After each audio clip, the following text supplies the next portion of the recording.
Muito bem, parte 2. Velhíssimo continente. Ou velho continente. Ou Europa.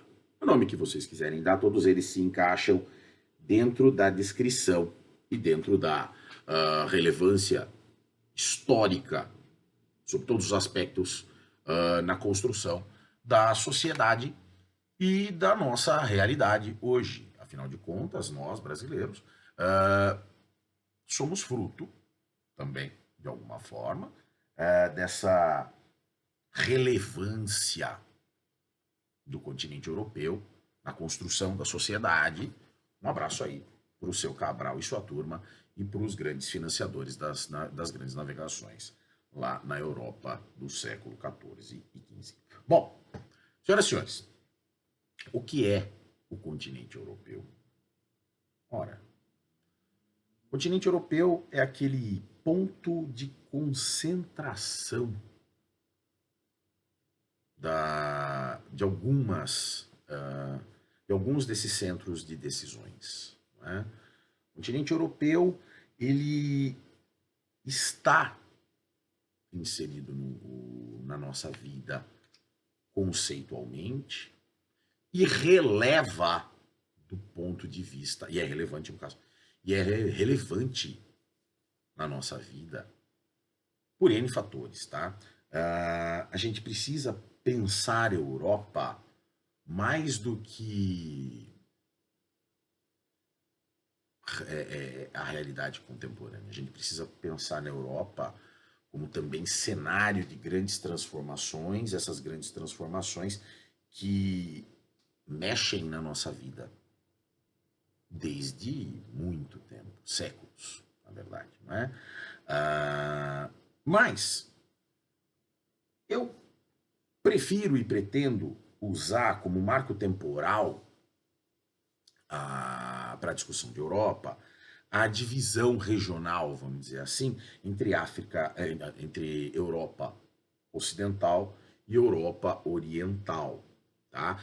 Isso é herança da Segunda Guerra Mundial, do mundo bipolar, dividido a leste, não é? A Europa Oriental, influenciado pela União Soviética, e a Europa Ocidental a oeste, influenciada pelas forças, vamos dizer assim, dos aliados na Segunda Guerra Mundial, dos Estados Unidos e outros países capitalistas também importantes ali. Não é? O fato, senhoras e senhores, é que a Europa se constrói no período recente da nossa história e também da geografia, com esse ponto de partida, tá? Então vamos pensar a Europa de 100, 150 anos, tá? Então Primeira Guerra Mundial, Segunda Guerra Mundial, a Guerra Fria, o bipolarismo, né, do mundo durante durante o século XX e o multipolarismo no final do século XX, né, com a queda do Muro de Berlim, a dissolução da União Soviética, até os dias de hoje. Também a Europa como importante referência das associações ou parcerias ou organizações multinacionais, não do comércio, mas dos organismos de integração regional, organismos de integração política, econômica, enfim. O fato, senhoras e senhores, é que a gente precisa pensar a Europa como um pequeno pedaço do planeta Terra, né? E é pequeno, para título de comparação, tá? O Brasil tem 8 milhões e 500 mil quilômetros quadrados de extensão, tá? Então o território brasileiro tem todo esse tamanho. A Europa, toda a Europa, até o Cáucaso, né, limite da parte europeia ou melhor, não o Cáucaso, os Urais, limite da chamada Rússia europeia, né, porque boa parte do território russo se encontra no continente asiático, tem cerca de 10 milhões de quilômetros quadrados. Ou seja, quase cabe a Europa inteira aqui no Brasil, sabe? Com todos os seus países. Excluindo, claro, aquela vasta área da Rússia a leste. Vejam, parcerias, aproximações políticas, conflitos são importantes de se analisar na Europa, uma vez que você tem uma enorme concentração de pessoas numa área bastante reduzida, mas além disso, a força e a relevância que o conjunto desses países e alguns deles isoladamente tende a influenciar na realidade global. Lembra do mundo multipolar? O mundo multipolar também tem que dar a devida atenção à Europa e a entidades como a União Europeia. A União Europeia, essa enorme parceria entre os países, certo? 27 países, 28, aliás, que colocam em discussão um conceito básico do Estado Nacional, que é a soberania. Em que sentido? Não estou dizendo que vai existir uma supressão de fronteiras, não é isso, não é um paísão, não. Mas, ao ingressar, ao trabalhar de forma que os fluxos de pessoas, produtos, informações, etc., aquele negócio da globalização, são facilitados, esse paradigma da soberania também precisa ser revisitado e rediscutido. Porque se eu concebo, de alguma forma, que o meu país, né, pode ser frequentado, entre aspas, tá? Por trabalhadores de outros países, por produtos de outros países, por enfim, N fatores que podem circular, ao acordo do Schengen aí de novo, isso que o acordo do Schengen é independente da União Europeia, né, são coisas diferentes, o paradigma da soberania, dos limites, também precisa ser discutido. Então, não se esqueçam, não se esqueçam. A União Europeia é um conjunto de agentes. Lembra daquele condomínio, que é o mundo? Esse condomínio também se divide, vamos dizer assim, em prédios diferentes para cada um dos seus agentes.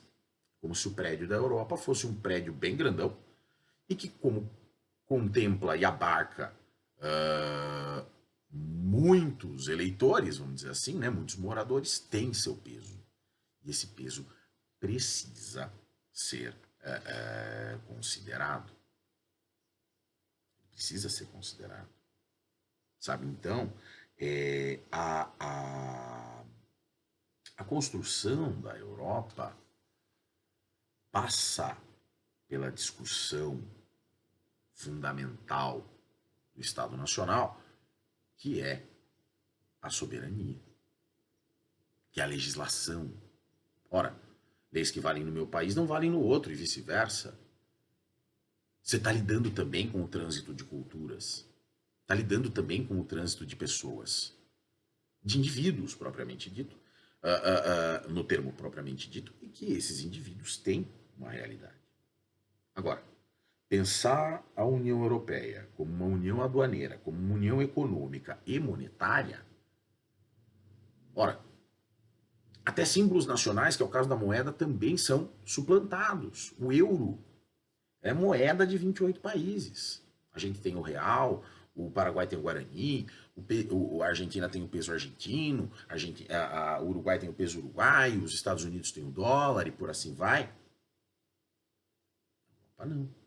Pelo menos os países membros da União Europeia. Exceto a Inglaterra, que é um caso diferente, a Europa, a União Europeia se move de forma diferente.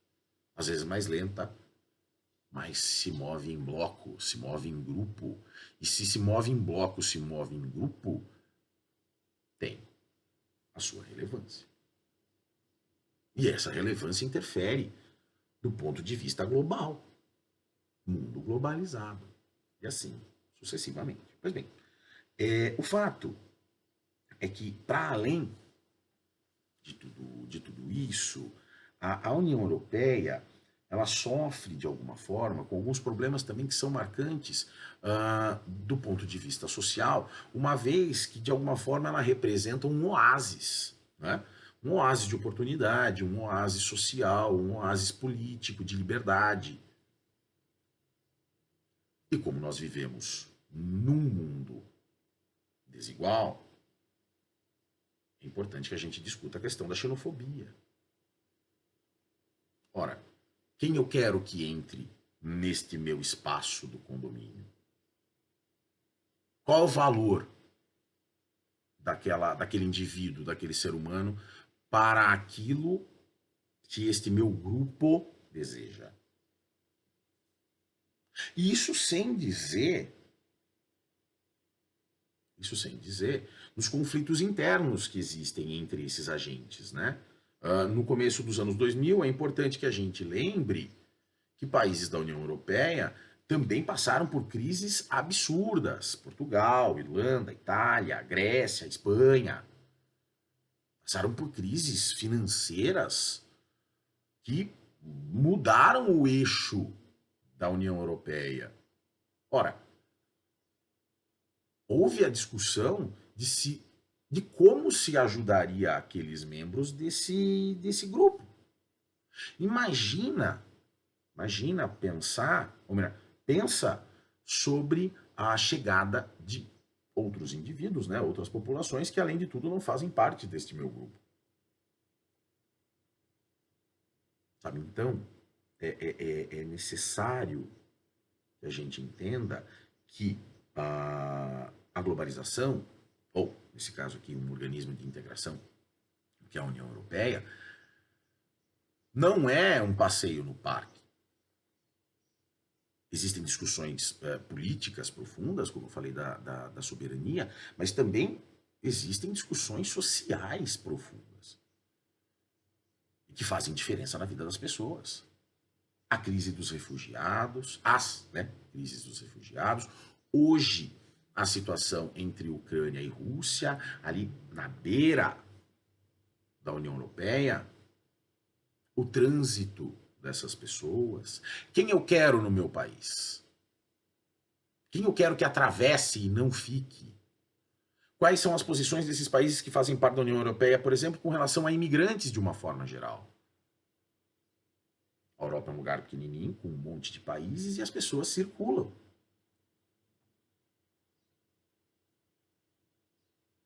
E é inocência da nossa parte pensar que esse seria um oásis de boa convivência. Não é necessariamente isso. É muito mais grave do que isso. Tá? Então, pensar na realidade da Europa é pensar como esses pratos se equilibram. De que forma?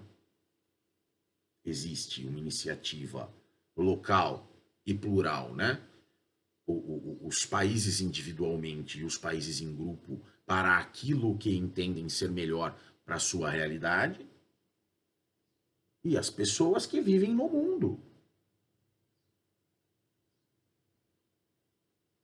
A pergunta mais dura que se pode fazer é a seguinte: pessoas desejáveis e indesejáveis. E que políticas se admite para essas pessoas desejáveis ou indesejáveis? É importante pensar nisso. É importante pensar nisso. Tá? Então, não que isso, claro, não aconteça em outros lugares do mundo, não que isso não se estabeleça em outros lugares do mundo. Mas, por exemplo, a gente fala de Ucrânia. 10% da população ucraniana saiu do país. Entrou na Polônia. Polônia é membro da União Europeia. E aí, uma vez que essa pessoa está aqui dentro, ela pode circular em qualquer lugar? Não há uma resposta. Eu não posso dar. Porque eu não tenho. E eu garanto para vocês que tem um monte de gente queimando a cabeça tentando encontrar uma solução para esse problema que já se arrasta não de agora, mas já há tempos. E não é só deste ano. desde a investida a russa, por exemplo, a região da Crimeia, em 2014, desde antes disso, nos casos envolvendo guerras com ex-repúblicas jugoslavas, o caso do Kosovo, por exemplo. E aí? Como que lida com isso? Globalização não distribui só solução, distribui problema também. Localmente e internacionalmente, globalmente. Bom, do ponto de vista da paisagem, do espaço geográfico como um todo, né, da geografia física que a gente chama, a Europa ela tem uma riqueza territorial considerável, claro, ela tem a sua vastidão, é claro, mas o fato é que a gente precisa também pensar nos desafios que é estar na Europa. A maior parte da Europa se encontra ao norte do Trópico de Câncer, por exemplo. Ou seja, a gente está próximo dos polos, terras frias. Terras frias são mais difíceis de se ocupar. Significa que existem concentrações de populações nas áreas urbanas. E essa concentração de populações nas áreas urbanas, elas trazem também desafios. Não é?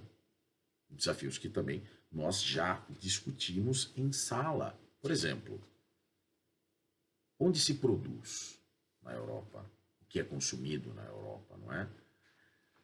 A divisão entre lugares ricos e lugares pobres, na divisão internacional, social, enfim, do trabalho, interfere, claro, nas atividades que cada lugar desempenha.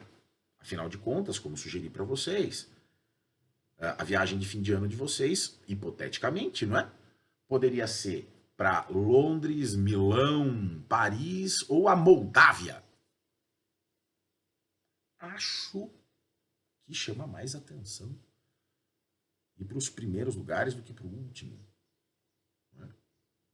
E quando a gente pensa população urbana, tem que levar em consideração esses elementos também. São elementos climáticos, físicos, estruturais.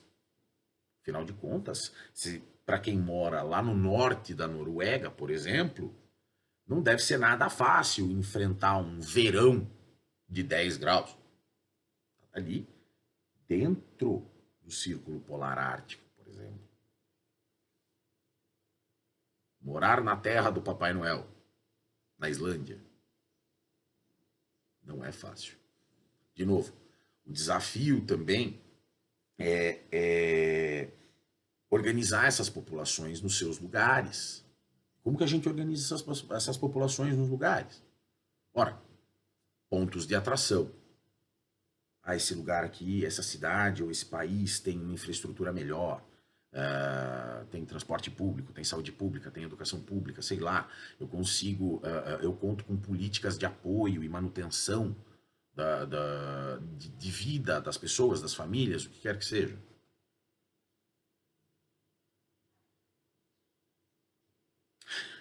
A Europa, por si,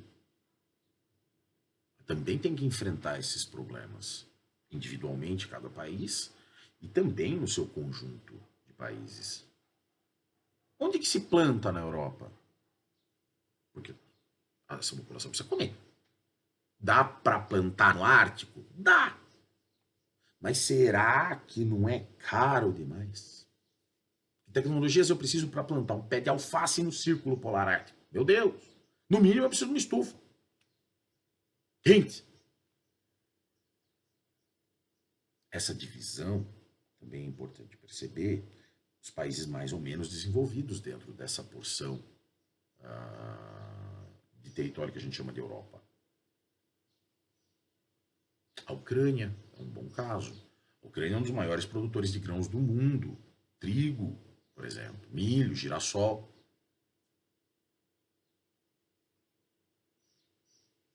É inocente pensar que o conjunto de nações em decisão não colabora também para que, por exemplo, a Ucrânia continue produzindo aquilo que produz. Qual é o mal disso? Talvez ela se desenvolva menos do que outros países, né? Alemanha, Inglaterra. A pergunta-chave é a seguinte: qual a dependência dos outros lugares com relação a mim e como essa dependência interfere na minha realidade? E nem tudo é bonzinho, tá? Não se enganem com isso. Ah, me ajuda com isto que eu te ajudo com aquilo. Não. Há pressões de diferentes formas. Lembra do cara do celular? Eu, no caso. Essa interferência ela é real. Eu não preciso, eu não quero, tá? Imaginando. Eu não quero que você se desenvolva a ponto de virar meu concorrente. Então, por favor, continuar comprando sua soja, que isso segue. De que forma existe esse sossego? Ora, eu exerço pressão. Que tipo de pressão? Financeira, até militar, dependendo do caso. Eu tenho interesse que determinado governante. Política, olha só. Eu tenho interesse que determinado governante continue no poder, porque sei que eu consigo fazer com que ele se alinhe aos meus interesses. O mundo não é um passeio no parque, senhoras e senhores. As relações entre os lugares não são passeios no parque. São muito mais graves, muito mais profundos, muito mais difíceis do que parece. Aí vem o grito da soberania. Soberania também é poder. Hegemonia, no caso. Quem é mais forte? Quem é mais fraco? Em que sentido é mais forte ou mais fraco? Então, é necessário pensar sobre essa perspectiva. Não é? Além do mais, a gente está falando de uma região, de uma área do mundo que exerce influência no mundo séculos, milênios. Não está falando de Império Romano. A gente está falando da Grécia, berço da nossa filosofia, berço dos nossos parâmetros intelectuais, sociais, econômicos, o que quer que seja. Roma é Roma desde o Império Romano, para dizer o mínimo. Tá? Então, pensar nisso é pensar também que a Europa tem funciona como uma espécie de bússola também da humanidade. Talvez com menor intensidade de hoje, mas sempre com intensidade. Tá? Ainda que seja importante pensar que a Europa como um todo, ela sofre também dessa construção, né, de importância no mundo e na história. Vejam, o tal do estado de bem-estar social, né, que é tentar garantir à sua população as mínimas condições necessárias para que se tenha uma vida razoável, causa algumas discussões que parecem, assim, estranhas. Por exemplo, quanto melhor a qualidade de vida, quanto maior o bem-estar social, mais velha é a sua população. E a questão é que idosos, por uma questão meramente fisiológica, não se reproduzem com tanta velocidade ou com tanta facilidade quanto uma população mais jovem. Ok. Se você tem uma população envelhecida, você tem uma força de trabalho envelhecida. Se você tem uma força de trabalho envelhecida, também por uma questão fisiológica, há atividades que são mais difíceis de serem desenvolvidas. E aí? Como que resolve? A discussão da pirâmide etária, que tem lá no 7º ano, né? Se a base for menor que o topo, a pirâmide cai. E se essa pirâmide cai, o país acaba. Como faz? E isso é desafiador do ponto de vista da saúde pública, isso é desafiador do ponto de vista da previdência, isso é desafiador de uma série de elementos que são naturais e inerentes do Estado, das sociedades, das comunidades como um todo. Ora, um idoso, e nós já discutimos sobre isso, um idoso demanda um estilo de vida diferente de uma pessoa mais jovem. Por N razões, pela própria fadiga de material. Precisa de uma atenção diferente em saúde, precisa de uma casa que esteja adaptada à realidade dele dentro das restrições que ele sofre. E não importa. Há restrições físicas, é fisiológico, o corpo envelhece. E se o corpo envelhece, ele responde de formas diferentes a estímulos diferentes. E as necessidades também. Então, como que isso é uma discussão complexa na Europa? Ora, minha população está envelhecendo, minha força de trabalho está diminuindo, eu preciso de alguém para trabalhar, para sustentar esta minha realidade econômica, social, enfim. Então, eu trago gente de fora. Quem de fora? Quem eu quero? Quem é elegível ou não elegível para esta minha necessidade? Volta à discussão de xenofobia e vira uma bola de neve. Uma bola de neve. E essa bola de neve é temperada, vamos dizer assim, com a discussão de culturas e povos na Europa. Ora, ora, existe uma riqueza, porque historicamente, e a gente está falando de centenas, milhares de anos atrás, existiam povos e culturas que se estabeleciam nos diversos lugares e que não necessariamente foram simplesmente dissolvidos com o tempo ou eliminados conforme houve essa reorganização territorial da Europa nos estados nacionais que a gente vê hoje. E isso, é claro, também interfere na realidade social e política do continente como um todo. Porque existe a necessidade de lidar com essas chamadas minorias étnicas, né? Que têm particularidades culturais, de tradição, de idioma às vezes, e que não fazem parte de um grupo dominante local, né?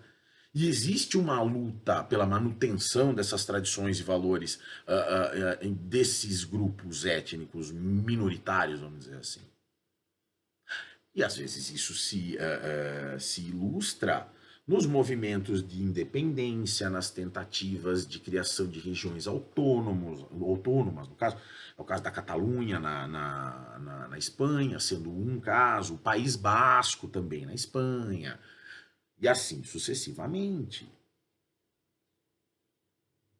Agora, olhem como é desafiador pensar nisso. De um lado,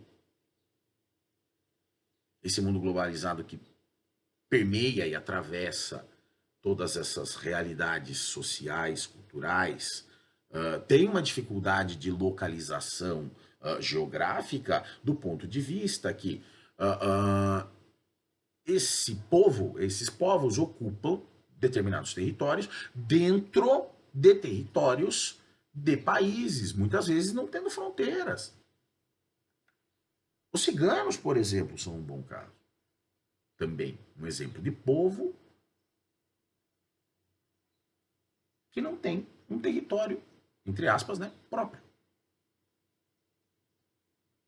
E isso, claro, interfere na dinâmica dos lugares. Então, você tem uma realidade social que é um caldeirão de tradições, de realidades, que recebe a interferência externa, que pretende, de alguma forma, manter os seus traços identitários. O mundo não é fácil, gente. O mundo não é brincadeira. O mundo não é sair de casa, acordar cedo, ir para a escola, ficar lá até meio-dia com alguma coisa, voltar para casa. Não, o mundo é maior do que isso. O mundo é maior que todos nós. Ele é justamente a mistura, o resultado da mistura de todos nós, né? Então, pensar nisso é importante para a gente entender alguns movimentos que o mundo tem, né? Que a sociedade tem, e que as sociedades têm, as comunidades têm. Então, pensar nisso também é pensar como a vida das pessoas muda quando a sua realidade muda. E aí a gente tem que pensar nos processos, por exemplo, de desintegração também. Ora, o Brexit é um processo de desintegração. A Inglaterra estava integrada à União Europeia, não está mais. Se a gente aumentar isso exponencialmente, a gente pode falar e deve falar, por exemplo, da dissolução da União Soviética, logo depois do fim da Guerra Fria, né, da queda do Muro de Berlim. Uma realidade social, econômica, política de um determinado grupo de países alinhados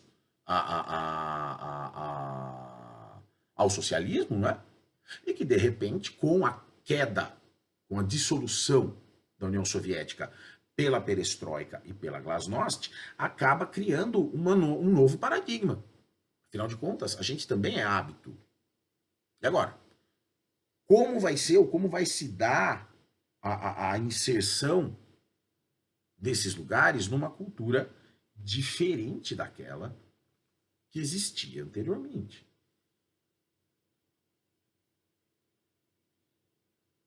Pensem nisso. Só no fim da União Soviética surgiram 15 países novos, 5 na Ásia e 10 na Europa. Os dois lugares, vamos dizer assim, já amadurecidos dentro dentro do seu cotidiano. Como que é o processo de integração dessas pessoas a uma nova realidade? A inserção num mundo diferente daquele que elas estavam habituadas. Então, é necessário que a gente entenda isso. Qual que é a relação dessas pessoas com seus países, com o Estado, com outros estados, com outras interferências, como que isso interfere na vida, na constância, no continuar da vida. Não é? O mesmo vale se a gente para pensar no processo de desintegração da Iugoslávia, não é? Que também vivia sob a esfera de influência soviética. A dissolução da Iugoslávia, ela que é marcada pela morte, não só pela morte do Tito, né, mas do general Tito, mas de um processo que se deu após a sua morte e que vindo e se traduzindo muitas vezes em guerras enormes, como aconteceu na Sérvia, como aconteceu na Bósnia, como aconteceu, enfim. Os processos de mudança não são necessariamente, como é que eu posso dizer, suaves. Aliás, são longe de serem suaves. Vocês vão experimentar isso na pele. Vocês estão saindo de uma realidade já conhecida, estabelecida, e vão para uma outra nova. Em que vocês vão ter que passar por um processo de transição, do mesmo jeito que passou a Europa ao longo da sua história. Não é? Tanto que é um processo de mudança que, quando a gente para pensar no problema da migração, do racismo, da xenofobia na Europa, é como se a história mudasse de lado. Né? No final do século XIX, começo do século XX, houve um processo e um fluxo gigantesco de europeus, de migração de europeus, principalmente aqui para o continente americano. Não é? Essa virada da história em que os europeus buscavam nova perspectiva de vida no novo continente, né, que é como é conhecido também a América, a gente pode chamar a América de novo continente, hoje, por assim dizer, o movimento é oposto. Então hoje as populações buscam a Europa na esperança ou na expectativa de uma vida melhor. E como é a reação da Europa frente a essa nova realidade? Ora, é um movimento de absorção natural? Claro que não. Mesmo porque países diferentes têm comportamentos diferentes com relação a esse a essa realidade. Então, falar de racismo, falar de xenofobia, é também refletir sobre a história da Europa, não dos últimos 10 anos, mas dos últimos 100 anos, dos últimos 1000 anos, dos últimos milhares de anos. Esse movimento natural, que também é natural do ser humano enquanto espécie, né? A movimentação em busca de melhores condições. O estabelecimento das fronteiras que a gente conhece hoje é relativamente recente na história da humanidade. Aliás, relativamente recente não, ele é recente na história da humanidade. O estabelecimento de fronteiras e tudo que envolve o Estado Nacional, burocraticamente, vamos dizer assim, com relação ao outro. Então, não adianta ser inocente e pensar que o mundo é uma aldeia global, como dizia McLuhan. Não é uma aldeia global. Não da forma que a gente pode imaginar, de que todos são bem-vindos. Uns são mais bem-vindos que os outros. Essa diferença ela é natural do sistema capitalista, ela é natural do próprio processo de globalização, como na realidade ele se impõe hoje. As diferenças entre lugares e as diferenças entre pessoas. Certo? E isso também é importante de perceber quando a gente estuda as atividades econômicas de cada lugar. Falando especificamente da Europa, como eu disse antes, existe uma concentração, vamos dizer assim, de atividades em determinados lugares. As porções mais pobres, as porções menos desenvolvidas, mais ligadas ao espaço agrário, vamos dizer assim, mas ainda assim protegidas pelas próprias leis. Como que isso se materializa? Se materializa no protecionismo, não é? Se materializa no incentivo do Estado para o desenvolvimento de determinadas atividades. E não só do Estado, mas também de outros lugares para o desenvolvimento de determinadas atividades em determinados lugares. Não é?